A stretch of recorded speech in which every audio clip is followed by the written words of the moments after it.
Good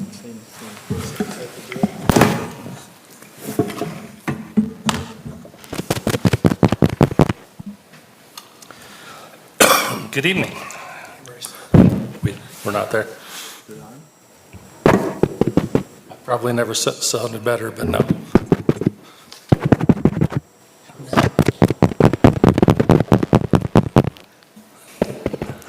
Try now. Perfect. Good evening. Welcome, everyone. We're going to call tonight's Planning Commission business meeting scheduled for the Planning Commission tonight, Wednesday, April 9th, 2025 at 7 p.m. First thing on our agenda is our Pledge of Allegiance, so please rise with us and recite the Pledge of Allegiance. I pledge allegiance to the flag of the United States of America and to the republic for which it stands, one nation, under God, indivisible, with liberty and justice for all. All right, item 2 on our agenda is our roll call. Commissioner Hammer. Here. Commissioner Proctor. Here. Commissioner Hamilton. Aye. Commissioner Jensen. Here. Commissioner Anderson. Here. Okay, we'll excuse Chairman Robinson and Commissioner Gossett and Commissioner Dunn. Item 3, public hearing recommendation on a zoning map amendment request by Perry Homes to consider approval for the Compass Point RSD zoning ordinance and to reassign the zoning for 1,227 acres located from approximately 1,000 north to the city's northern boundary and from 1220 west to approximately Barra Boulevard from the R17 residential and GC general commercial zoning districts to the Compass Point RSD zoning district. Mr. Agard. Thank you, Chairman. This is the first RSD that has been proposed for Tooele City, and it is what I would consider to be a fairly big ticket item. It really will be a document that will govern development patterns in a large section of the city for many years to come. And we have been working very closely with the applicant to come to a document that will benefit the needs of the developer, but also will protect the city and future development interests of the city for these areas. An RSD is a document that is authorized by city code that essentially enables the developer to write their own zoning code.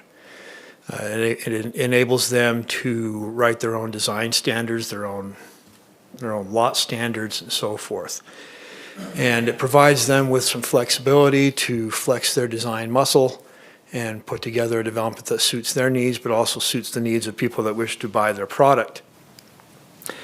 It's a tool that we've had in our toolbox for quite a while that we haven't used until now. So as a member of staff, I'm kind of excited that this is finally coming to fruition. And I think that what Perry Homes and staff have worked on together is a good document, and I think something that we as a city can be proud of. I just want to state that what an RSD is not. An RSD does not supersede state code. It does not supersede building codes or fire codes. It is strictly a zoning ordinance, and basically supersedes the zoning requirements of the city code. However, all state codes, building codes, and fire codes will still need to be satisfied. So Perry Homes has put together the Compass Point. This is their application. They did write it, and they are submitting it. And this is their plan. It will affect approximately 1,227 acres. Anticipated units, 3,600, and open space of 50 acres. This is the boundary of the area that will be affected by the RSD. It is everything inside the bold red line. There is some area owned by Perry on the outside, on the east, and on the south side that is outlined by a dashed black line. These are commercial spaces, and they are not part of the residential special district. But the proposed plan will have an impact, or will affect development in this area, highlighted in red. It basically extends from 1,000 north to the city's northern boundary, and then from 1,200 west over to 400 west and Barra Boulevard on the northeast corner. So it's a very large chunk of land that's going to be addressed here. I would like to turn the time over to the applicant and let them do their presentation as it is their document. They have prepared a presentation here, and I'll turn it over to them and they can explain to you a little more about the RSD.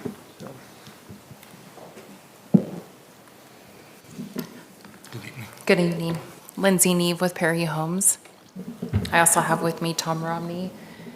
Emily, you're going to have to help me with your last name. Osa with Focus Engineering, who have been a significant part in helping us prepare this document and all of the details associated with the document for our development.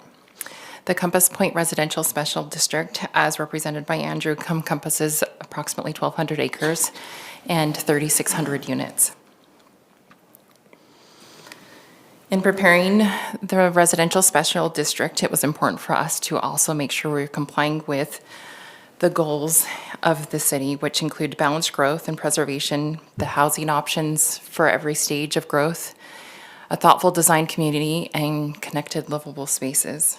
I didn't realize this shifted over.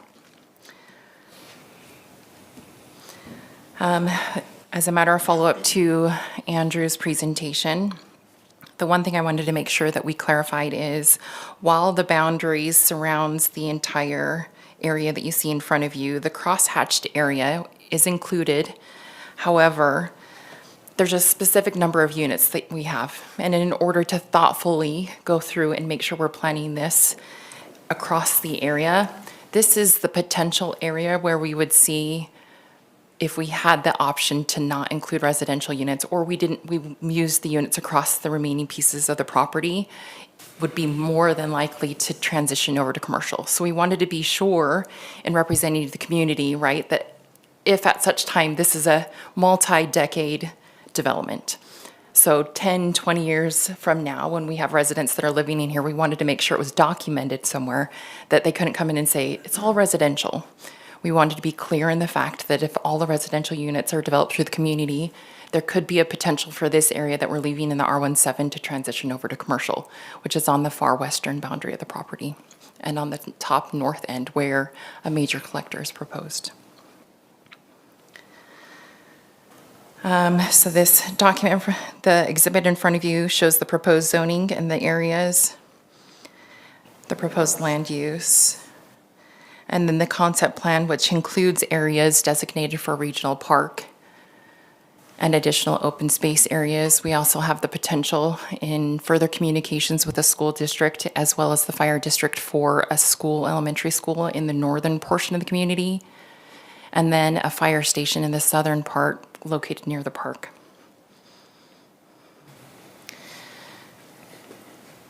One of the amazing things about the residential special district is that it allows us to include a variation of product types that will appeal to individuals starting at their initial home all the way up to a product type that would appeal to people that are retiring and still wanting to live within the Compass Point residential area.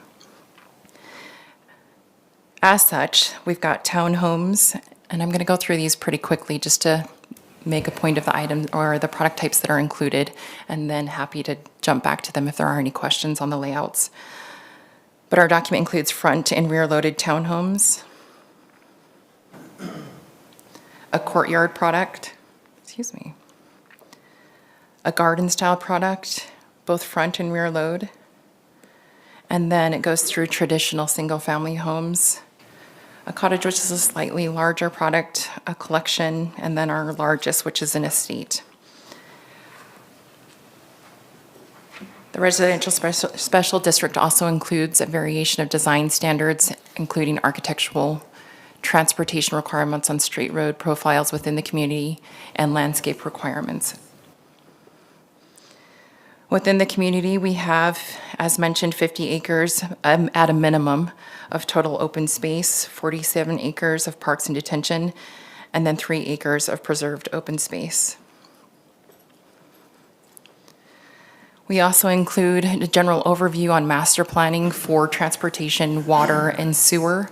And while these are all shown as what's projected, we understand that it has to go through further modeling and further review as we continue through the preliminary plat and final plat stages. And that is our brief presentation. I'm happy to answer any questions. Thank you, Lindsay. This one does require a public hearing. Before we go to that route, are there any off the top of your head, questions from the commission? I just have one. It said in there that the private golf course is not included in the plan. Does that mean it's still staying there? Is it staying private? Do you have any plans for that? Unfortunately, I cannot speak to that. It's held in a different ownership entity. So I know that the ownership entities are in discussion right now on the plan of that. It is our intent that if the golf course does not remain, we would consider having that be permanent open space. Thank you. Seeing no further questions, thank you, Lindsay. Will you make sure you put your name and Yes, of course. stuff on there for... This does require a public hearing. For those that would like to come to speak to this, we'd like you to please come forward. Make sure you give us your contact information on the sheet that's at the podium. If you can, limit your remarks to 2 to 3 minutes if possible. Understanding that we will do our best to answer where we can. We do have the applicant here, so maybe there's a possibility to get some more answers than we normally would. So those of you that were interested in speaking on this, please come forward. I just had And state your My name's name, please. Richard. I live out here right off 1000 North on the other side of where this is going. My question is, I hear you guys approving all these developments. We don't have a hospital that can handle a dog bite right now. Okay, I had to drive all the way to Salt Lake to go to a hospital that would take on somebody who had a partially developed finger. Where's the medical care for all these 3,600 homes gonna come from? Is everybody gonna have to drive to Salt Lake to get medical care that lives out here before they build a moderate hospital out here? I mean, and I see them putting in one school, you're talking 3,600 houses, average 2 kids per home. That's 7,000 students. 1,000 students go to one school. So you're 6 schools short on your math. And you're talking future development. Our schools are already overcrowded out here. My neighbor's a school teacher, tells me all the time. So you guys do all this, but I see one school going in for 3,600 homes. That's not gonna be moderate or adequate enough for the students out here. And as well as medical care, you're adding 4,000 more homes. That's medical care. People going to hospitals, childbirths. We don't have a hospital that can handle what we have right now out here. So like, when are you guys gonna start planning for a hospital out here in Tooele if you're gonna keep bringing tens of thousands of people out here? So that's my question I'd like to see the council address when you guys do this planning is like, there's no mention of medical care, there's no mention of any other support structures besides one school and possible small commercial district. So, Thanks, Richard. no problem.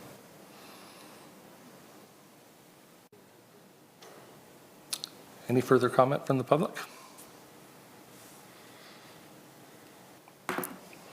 Seeing none, we will close the public hearing. Normally, at this point, we would ask the applicant if they have a presentation. We've already had that. Do you have any other questions for the applicant while we're here? Okay, seeing none, I would look for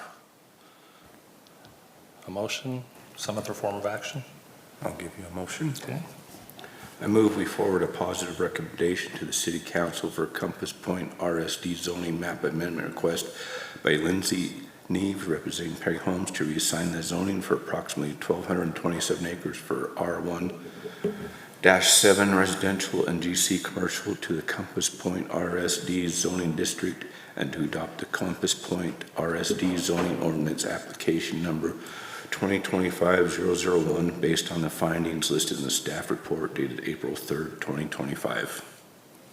Okay, we have a motion from Commissioner Proctor. Do we have a second? I'll second. Second from Commissioner Hammer. Roll call vote. Commissioner Hammer, how do you vote? Aye. Commissioner Proctor? Aye. Commissioner Hamilton? Aye. Commissioner Jensen? Aye. Commissioner Anderson? Aye. Commissioner Sloan also votes aye. Rule that passes 6-0.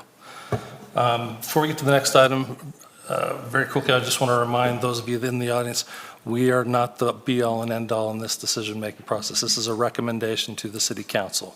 So you'll get another bite at this apple if it's something that you feel strongly about. And Richard, I have a couple answers to your questions for the future, but I'll get to you afterwards. Before we go into the next item, I was remiss in not introducing the rest of the wonderful people that we have here with us today. Councilman Ed? Councilman Hanson, Councilwoman Manzione. Mr. Baker, thank you. Mr. Agard, Mr. Page are both here. Mrs. Pitt, welcome. We don't usually get to see you at this meeting, so it's good to see you. Mr. Hanson, and already mentioned Mr. Baker. And Zach, thanks for keeping us on the job.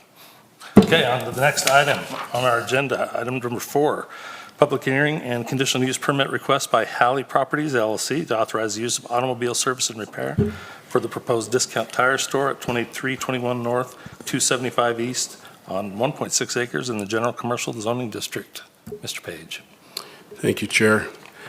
This property is currently zoned general commercial, and in the general commercial zone, an automotive service and repair requires a conditional use permit. Here is a kind of an aerial view of the proposed discount tire site just east of the Home Depot. The property is outlined in yellow.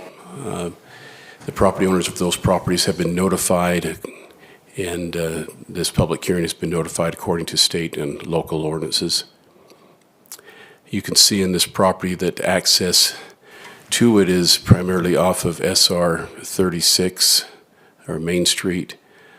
Most of the traffic is anticipated to come off of 2400 North and then turn south on a private drive, which is 275 East Street. Access off of the site will go back to 2400 North and then to SR 36, or could continue south on 275 East and then access southbound traffic on SR 36. Of course, going northbound is not currently allowed at that location of 275 East. The zoning is, as I mentioned, general commercial, and the adjacent properties are also zoned general commercial. Here's a site plan showing parking along the east and west and south property lines.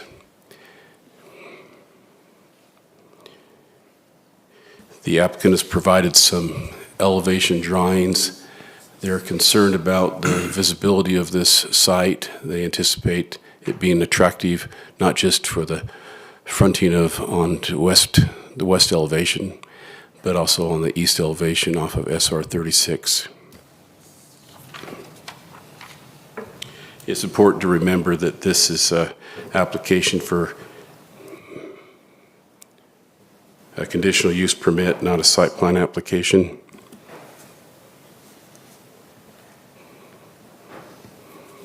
Excuse me.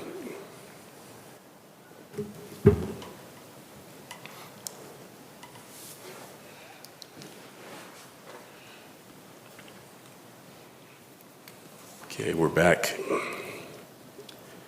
Staff recommends approval with the recommendations that are in the staff report for the findings and conditions of approval.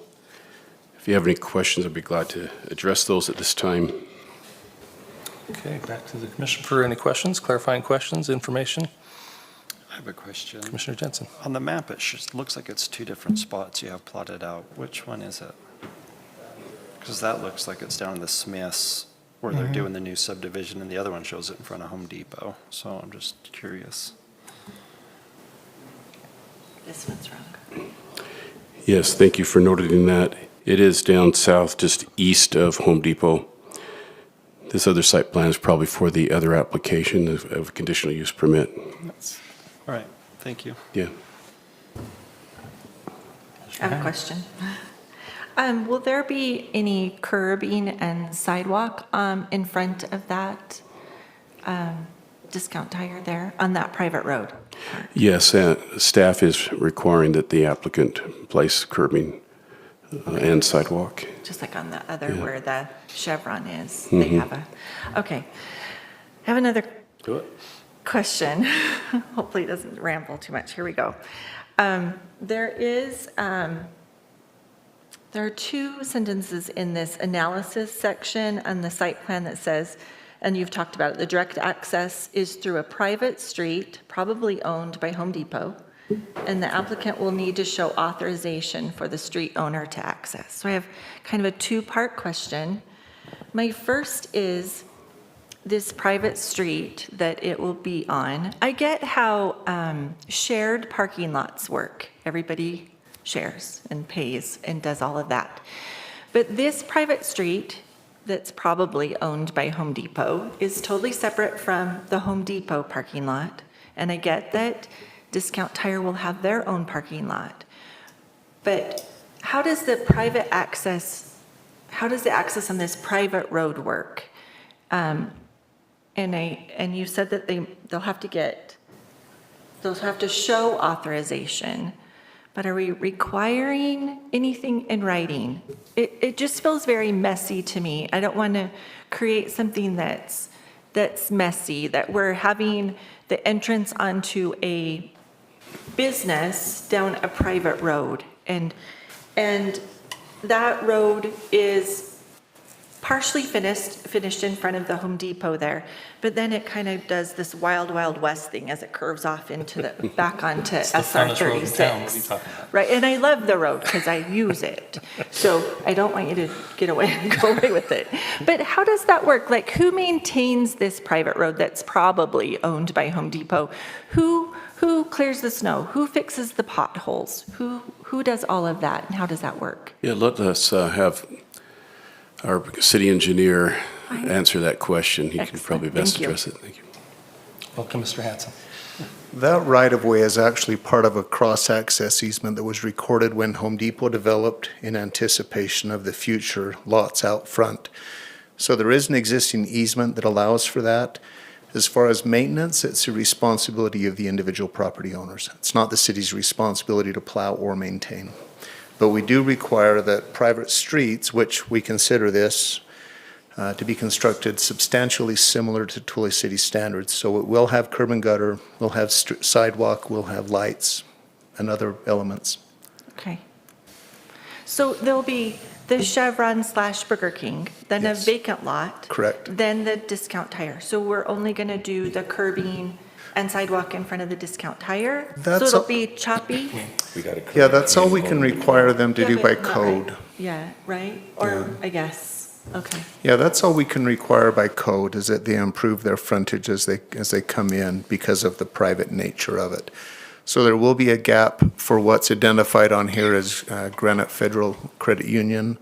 When they develop and when these other developers, then they'll put their improvements in as well. Okay.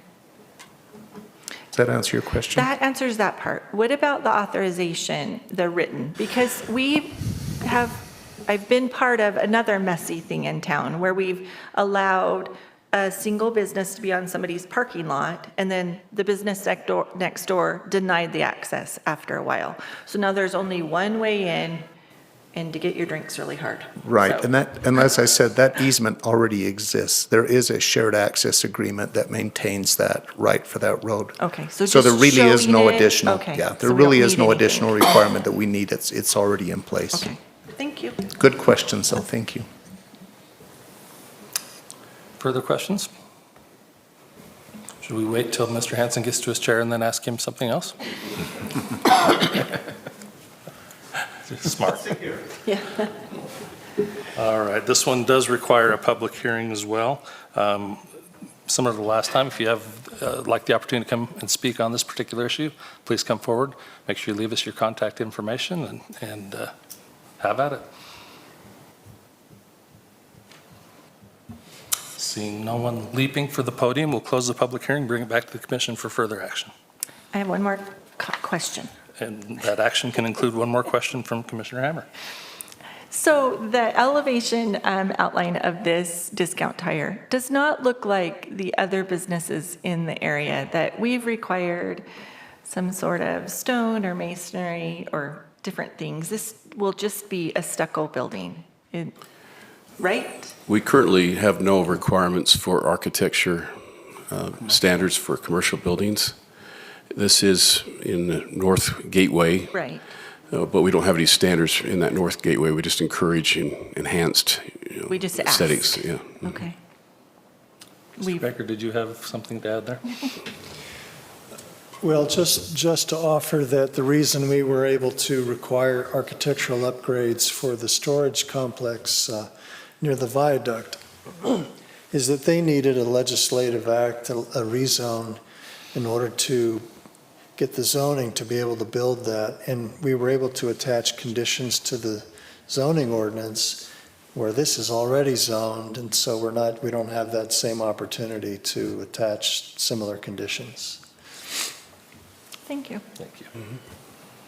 Also, this is a conditional use permit too. We're not to the Site plan. stage yet, although your questions are excellent. Any further questions? Or a motion or further action?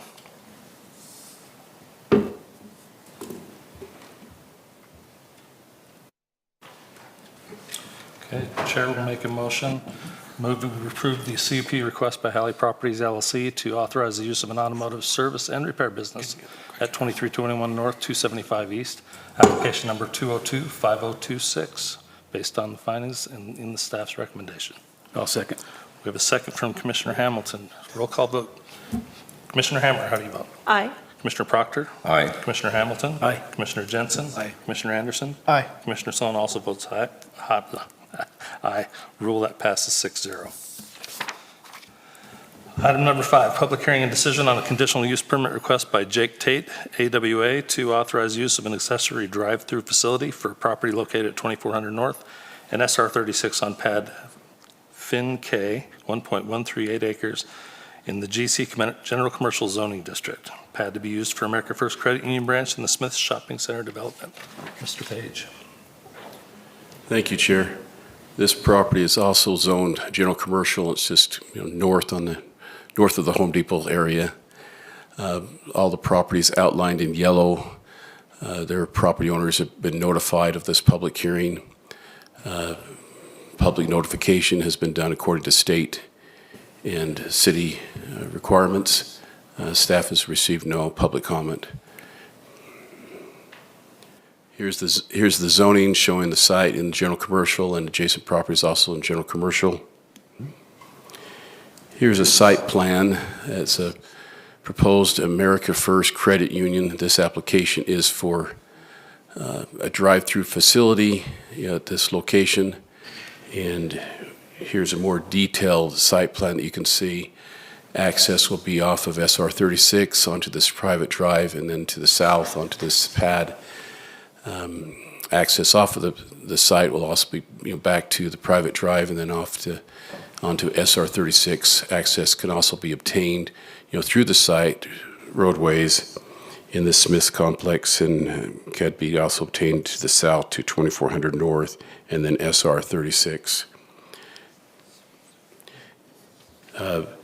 It's anticipated that up to 20 vehicles could be on this site and not disturb access, through the site or onto the private drive. There'll be 3 proposed drive-throughs.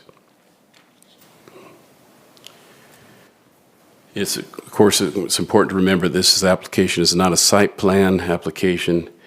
The Planning Commission should focus its review on the location of the drive-through facility and any potential impacts that may result. Staff recommends approval of the request for a conditional use permit for Jake Tate with AWA for the authorization to use an accessory drive-through facility with the recommendations in the staff report. If you have any questions, I'd be glad to address those at this time. Thank you, Mr. Page. Any questions from the commission? I have one just for my own curiosity. Am I correct in reading this map that this will be a remote, it's not attached to the building, is that correct? Correct. Okay, seeing no other questions at the moment, this also requires a public hearing. Ask anyone that would like to come forward and speak on this issue, please do so. And leave us your name and contact information on the sheet provided, please. Good evening. My name is Rick Magnus with AWA Engineering. Jake happens to be in Japan, so we couldn't get him in here remote. And you've seen me before. I've been here on this particular site I seem to be the drive-through king. So thank you for your time, and I appreciate staff and all that they've done to help us along with this.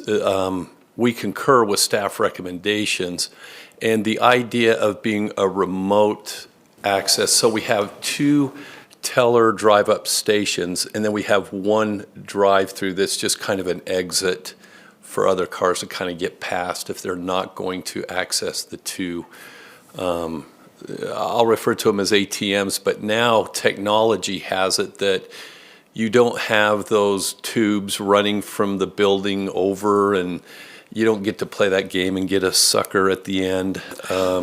What you get is you actually have people that are remote at these locations, and so if there's any questions, I'm sure as you use drive-throughs, you usually don't need any kind of encouragement or contact with the outside world, but these are actually handled remote, and there are people that are off-site if you need any help with a transaction.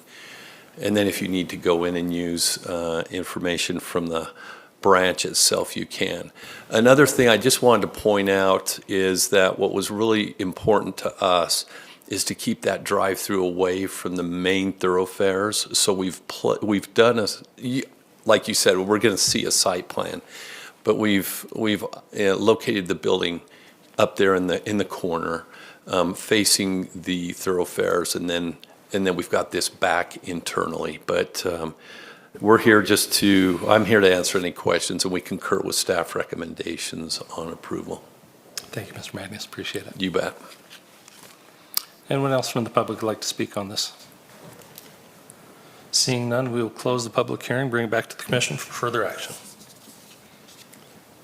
Chair, I move we approve the conditional use permit request by Jake Tate with AWA to authorize the use of an accessory drive-through facility on pad FIN-K for America First Credit Union in the Peak Compass Point Commercial Development Application 2025-31, based on staff recommendations. Okay, we have a motion from Commissioner Anderson. Do we have a second? I'll second. Commissioner Jensen seconds it. Commissioner Hammer, how do you vote? Aye. Commissioner Proctor? Aye. Commissioner Hamilton? Aye. Commissioner Jensen? Aye. Commissioner Anderson? Aye. Commissioner Sloan also votes aye. And we'll rule that passes 6-0. Thank you. Thank you. Item number 6, our favorite of the week, City Council report. Commissioner Manzione. Thank you, Commissioners. I have just a couple of things to report on from our meeting. One, I just wanted to mention so that everybody knows, but we did have an uptick in vandalism during the spring break week in many of our parks. It caused quite a bit of damage. So just to remind everyone, if you see something, say something. We want to keep our parks nice. We want to keep our public spaces nice. So we need to watch out for these types of issues and report them if we can. And be sure to share that with your friends and neighbors, because we want our city to be nice. We want to have nice things. So that's one thing. And then we also did discuss and approve the zoning map amendment request by D.R. Horton that you guys had at your last meeting. So we did approve that. And we had a very healthy discussion on the Desert Rose Business Lofts water usage proposal. I think they have they been before the Planning Commission once, and it was tabled, and so we're still working through that and trying to see what we can do there. So at some point it might come back here to the Planning Commission, and then there's one other thing. We are going to, just for your information, finish that last little bit of 200 West on the north end, around 600 North. I think it's the only part of 200 West in the whole stretch of city that isn't finished.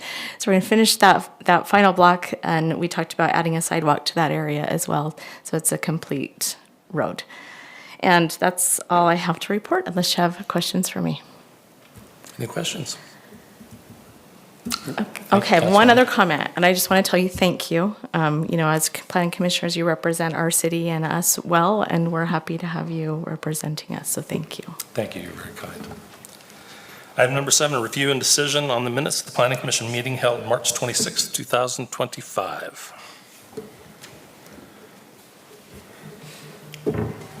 No changes? Nobody feeling strongly about this? Okay, I move to approve the minutes. I'll second. We have a motion from Commissioner Hammer.